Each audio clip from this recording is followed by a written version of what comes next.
On this Thursday night, top secret documents confirm foreign interference. What Canadian security agencies believe happened during 2 federal elections, the culprits, the scope of the meddling, and the safeguards needed to protect democracy.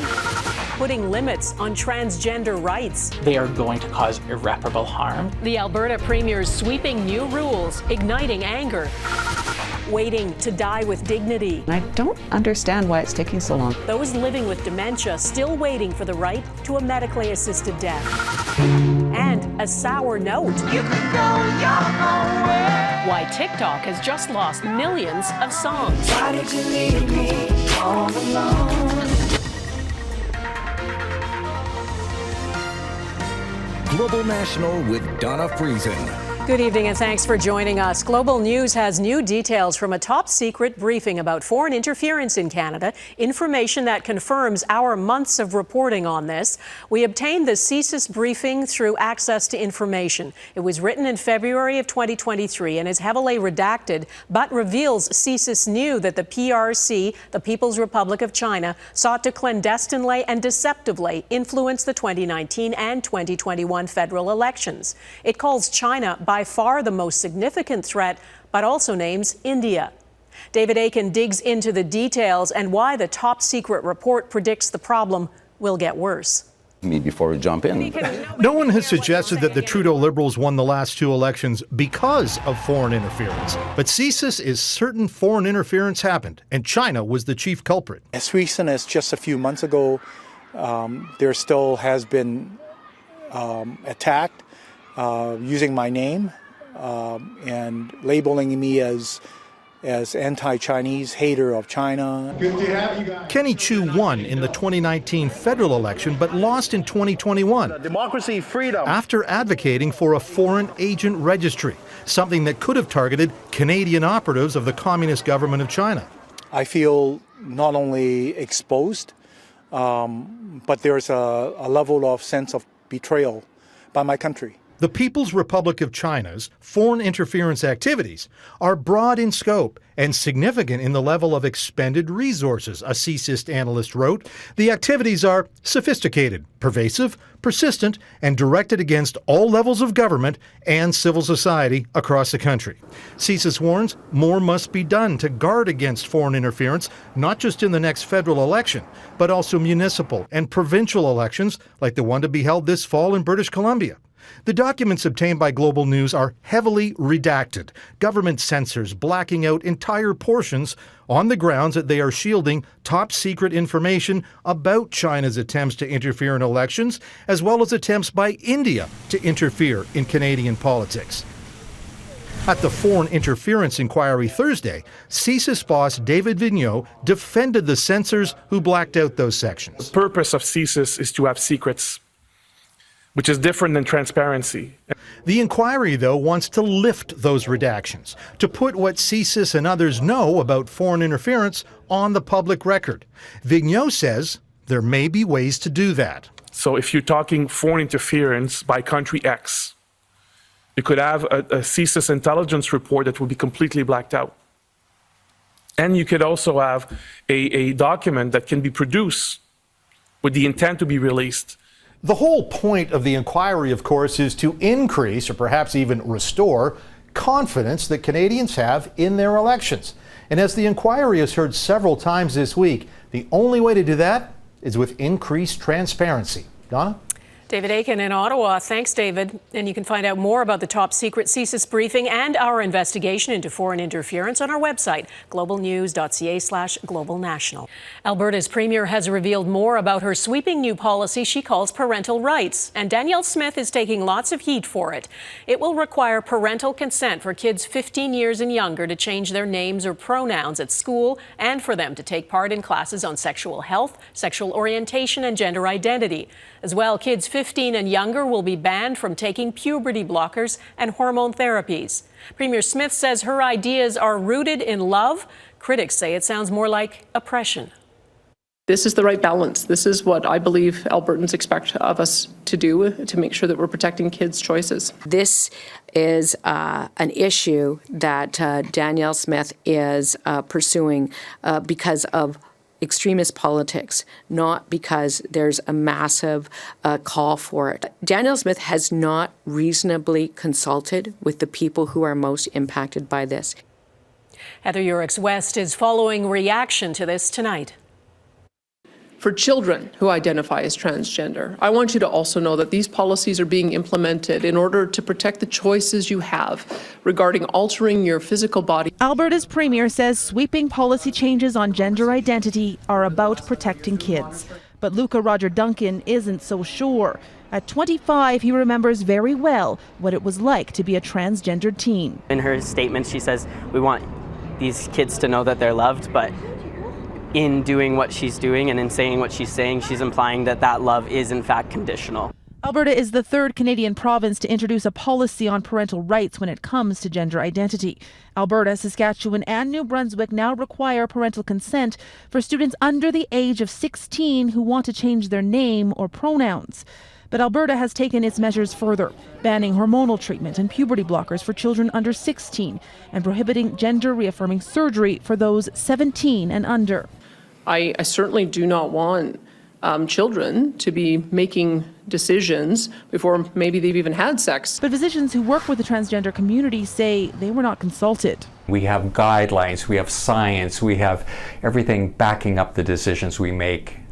So it's not a place of a premier or a political party to tell us what to do medically. The policy is not enforceable until it becomes legislation. When that happens, EGAL Canada plans to challenge the new laws in court. It's deeply troubling that Alberta has taken this decision because it amounts to an attempt to erase gender diverse people from society. Those applauding Alberta's policy are calling it an important first step.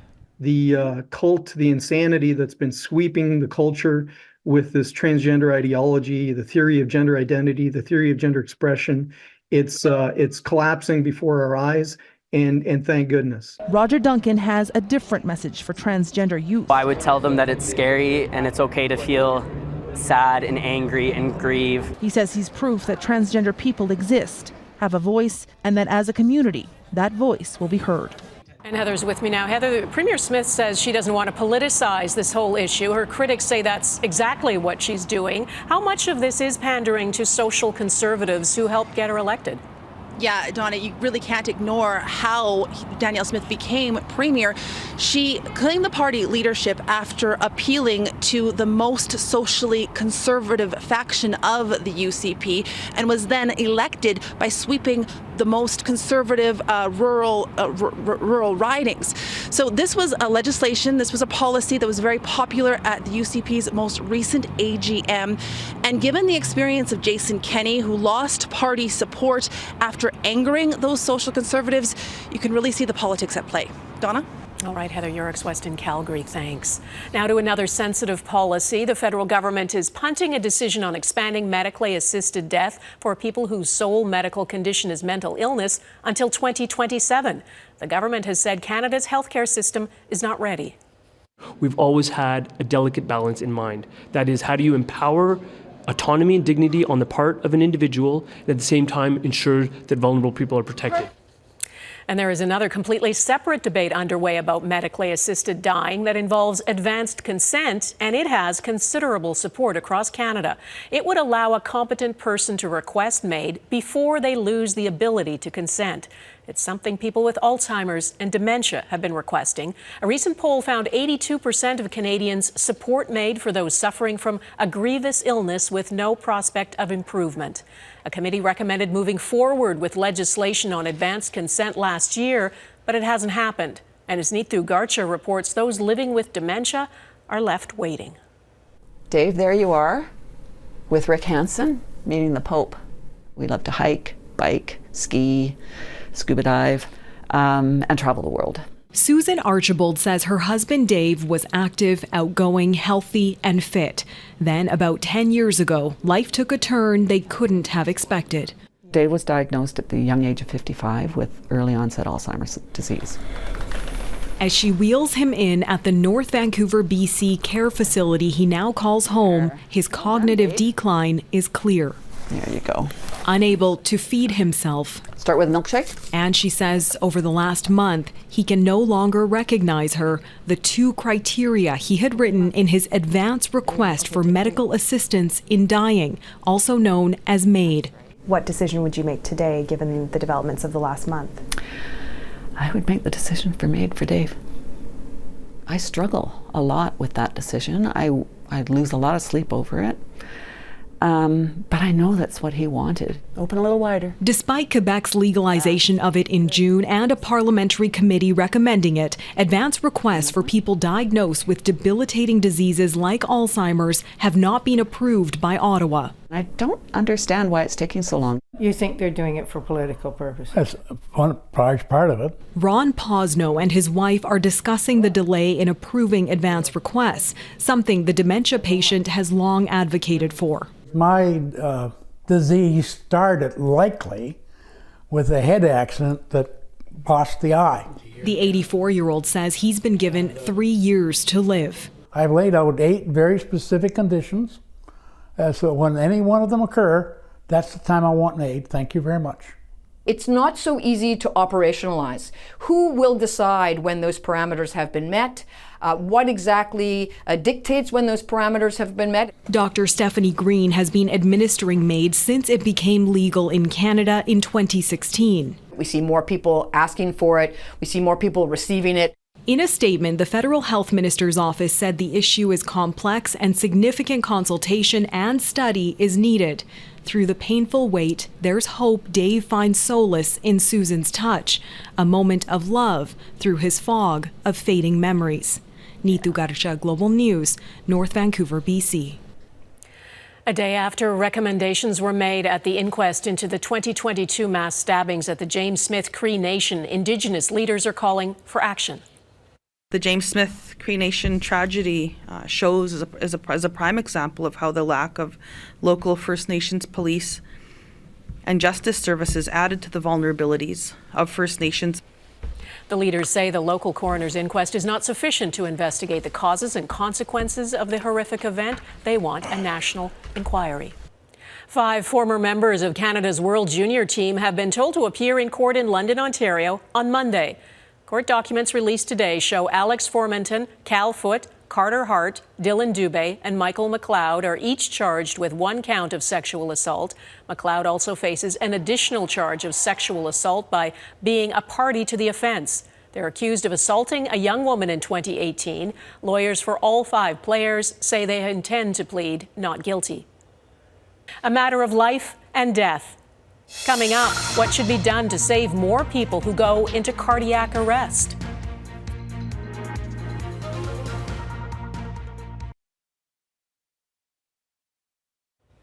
There's new insight into how many people suffer from cardiac arrest in Canada. It's higher than previously thought. The Heart and Stroke Foundation says every year, 60,000 cardiac arrests happen outside of hospital. That's 20,000 more than previous estimates suggested. And of those people, just 1 in 10 survives. Without CPR or life-saving equipment, the chances of surviving a cardiac arrest drop significantly. And that's why, as Catherine Ward explains, there are calls for more awareness and training. Kim Ruther remembers May 2012 with absolute clarity. She was talking to her son Brock, an energetic and athletic teenager. He told me about an upcoming volleyball practice. I said, you better enjoy this practice, Brock, because if you don't get your math mark up, it'll be the last practice you ever go to. And I remember he was really sad when he left. 30 minutes later, a call came that every parent dreads. Brock had tripped or fallen. He'd collapsed on the floor in the gym, and they didn't know what was going on, but he wasn't breathing normally. And they were just calling 911. Brock suffered a cardiac arrest and died. An automatic external defibrillator was available. Pull green tab to remove pads. But it wasn't used. Despite the availability of the AED, nobody was trained to get it or recognize that this was a sudden cardiac arrest emergency. A cardiac arrest means the heart has stopped beating. It can be a sudden event with little to no warning, with nearly half happening to people under 65. People are essentially dead, but they are able to be resuscitated. Advocates say it's important people know where AEDs are kept and how to use them. and that workplaces ensure the devices are easily accessible. It will only shock a heart if that shock is needed, and the machine will determine that. So it's safe. Denise Bymack from the Heart and Stroke Foundation wants to see more training so people are prepared for real-life emergencies. The goal is to have all of our school students trained. Creating a generation of people who can help others. Catherine Ward, Global News, Toronto. Cash injection ahead, a financial boost to help Ukraine.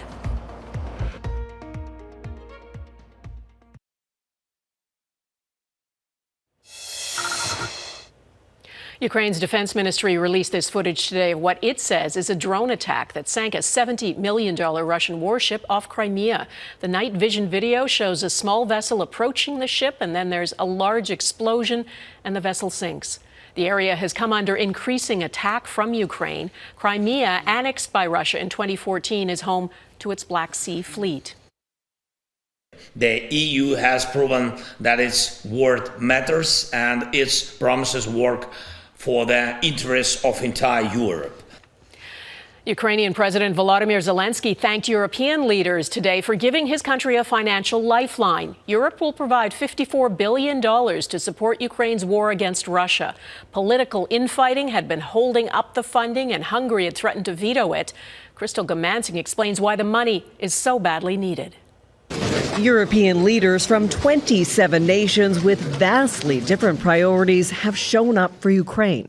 We all know that Ukraine is fighting for us, so we will support them with the necessary funding and provide them with the much-needed predictability they deserve. The bloc of nations agreed to send the equivalent of $54 billion US to Ukraine over 4 years, money to help pay public sector workers, pensions, and keep the lights on.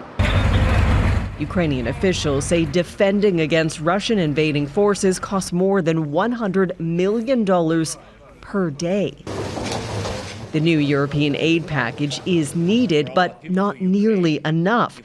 An American aid package worth $61 billion is currently hung up in Congress.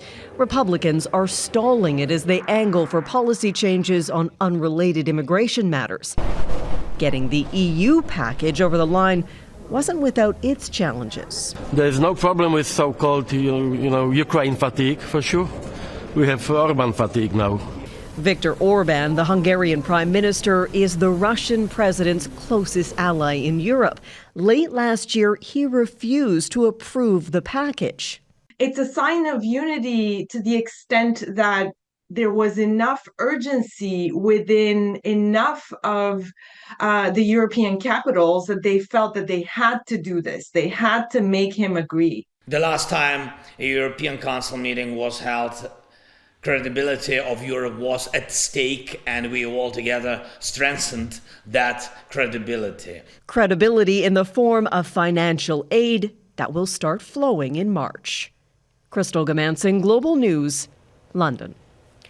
The American President Joe Biden signed an executive order today targeting Israeli settlers in the West Bank who have been attacking Palestinians. It authorizes financial sanctions and visa bans against 4 Israeli settlers involved in violence against Palestinians, including forced displacement and destruction of their property. U.S. officials are also evaluating whether to punish others involved in similar activities. Biden says the violence of settlers threatens U.S. foreign policy objectives and the viability of a two-state solution.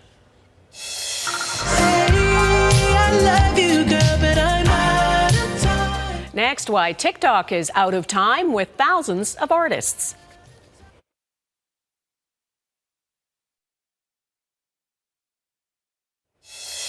Maybe this thing was a masterpiece, so you tore it all up.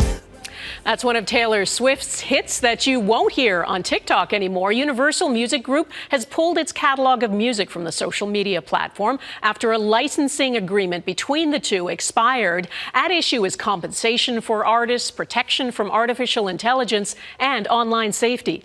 Mike Drolet explains what it means for the roughly 1 billion TikTok users and for musicians themselves. The road to stardom was anything but traditional for Calgary's Tate McRae. Dancing to her own music, she uploaded videos to TikTok. which ultimately became a worldwide viral trend. She's absolutely somebody that can take a look at social media and say, without that platform, she might not have a career as much as she does right now. But that music industry TikTok marriage is on the rocks. Universal Music Group is pulling its tracks from the platform, including Drake and Taylor Swift. I won't be able to promote my music on TikTok anymore, but luckily I'm not a TikTok artist, right? I'll probably be okay, right? I'll land on my feet, right? It's significant because of how the music industry has changed. An artist like Elvis, for example, needed a label to record an album in a studio. It was expensive. But technology cut out the studio when Moby recorded an entire album in his apartment using a laptop computer. And when YouTube, social media, and streaming services came along, it allowed anybody the ability to distribute and promote their own product. Universal posted an open letter on why we must call timeout on TikTok, explaining they have 3 issues: compensation, the harmful effects of AI, and online safety for TikTok's users. Money is, of course, an issue. Snoop Dogg reported he made $45,000 from over 1 billion streams on Spotify, and TikTok pays even less, roughly $20 to $40 for 1 million views. The real concern is AI, which the music industry fears will replace human artists eventually. So the two sides could reconcile. And if you want to reach the Gen Z, you have to be on TikTok. Because like it or not, that's where all the cool kids are. Mike Drolet, Global News, Toronto. That's what my son tells me. That is Global National for this Thursday. I'm Donna Friesen. Tonight's Your Canada is Stukmek Nation in British Columbia. Thanks for watching. Neetu Garcha will be at the anchor desk tomorrow, and I will see you again on Monday. Bye-bye.